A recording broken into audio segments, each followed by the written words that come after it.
Aujourd'hui, je rencontre Elisabeth et Gérard. Ils vont nous parler de leur engagement de bénévole.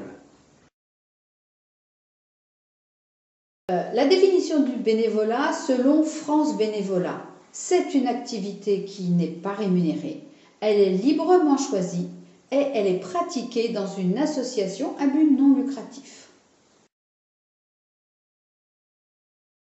Et qu'est-ce que c'est pour vous qu'être bénévole?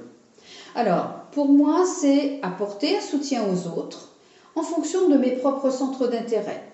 Je n'ai pas trouvé ce soutien dans les situations compliquées de ma vie et je ne veux pas que cela arrive à d'autres. Donc, c'est pour cela que je suis bénévole.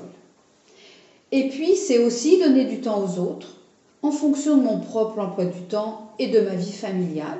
C'est apporter du bonheur et c'est partager. Alors, suivant mon vécu, apporter de l'aide aux autres, j'ai été aidé dans mes moments difficiles.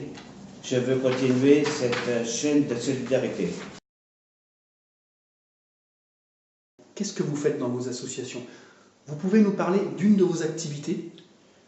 Alors, je suis président de famille rurale association de Faux-Fresnay et environ. Je me suis investi au sein du service de soutien à domicile. J'anime le conseil d'administration avec lequel nous réfléchissons toujours à de nouveaux projets. Eh bien pour moi, au sein de deux associations dans lesquelles je suis secrétaire, donc à Famille Rurale Pleurs et puis à l'association de territoire entre deux rivières. Être secrétaire, ça consiste à faire des convocations pour les assemblées générales et aussi pour les conseils d'administration, faire des comptes rendus. Je suis aussi responsable du suivi des stagiaires au sein de l'association de territoire entre deux rivières, aussi bien des stagiaires du Greta que du lycée professionnel de Cézanne. Et qu'est-ce que ça vous apporte personnellement, aussi bien à titre individuel que dans les groupes auxquels vous appartenez? Alors, à titre individuel, je me sens mieux, une ouverture d'esprit, des idées plus larges, un bien-être moral, une sensation de sérénité, le sentiment d'être utile. Alors, dans le groupe, stimulation et motivation par les autres membres du groupe, échange d'idées, esprit d'équipe, plus de force. Alors pour moi, à titre individuel, le bénévolat, ça m'apporte des rencontres avec des personnes d'autres horizons, ça me permet un enrichissement mutuel, ça me permet aussi de redonner ce que j'ai acquis et de transmettre ce que je sais.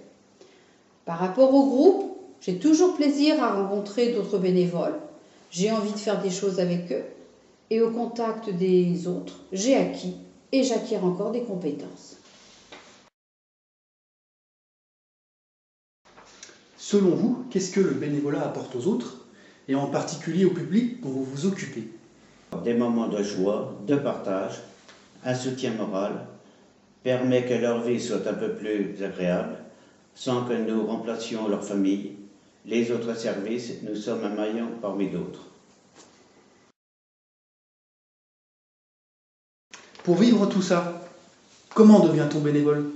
Eh bien, on devient bénévole parce qu'on peut aller à la rencontre d'une association et puis c'est une association aussi qui peut venir nous proposer de la rejoindre.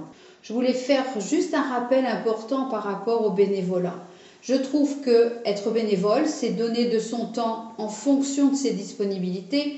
Rien n'est imposé à un bénévole. Sa venue est toujours appréciée, quel que soit le temps qu'il va donner. Il y a 1000 façons d'être bénévole.